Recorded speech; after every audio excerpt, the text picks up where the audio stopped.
আলোচনা শেষ। এখন আমি 3টা প্রশ্ন করবো আলোচনার থেকে, এই কয়েকজনে ভালো করে শুনছে। 3টা প্রশ্ন উত্তর দিতে পারবে যে তাকে 100 টাকা পুরস্কার দেবো। কত? মাত্র 100। 1 নম্বর প্রশ্ন,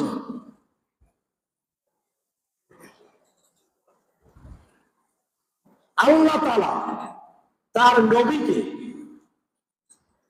কোরআন দিয়ে, কিতাব দিয়ে, হেদায়েত দিয়ে পৃথিবীকে কেন পাঠালেন? উত্তরটা দিতে হবে এবং সে উত্তরটা কোন কোন জায়গায় আছে তা বলতে হবে। যারা যারা আপনার হাতে দেবেন, উত্তর দিবেন না। 1 2 কয়েকজন হাতে দিয়েছে। পাবলিক থেকে যাচ্ছে উত্তরটা। দাঁড়াও, তুমি দাঁড়াও,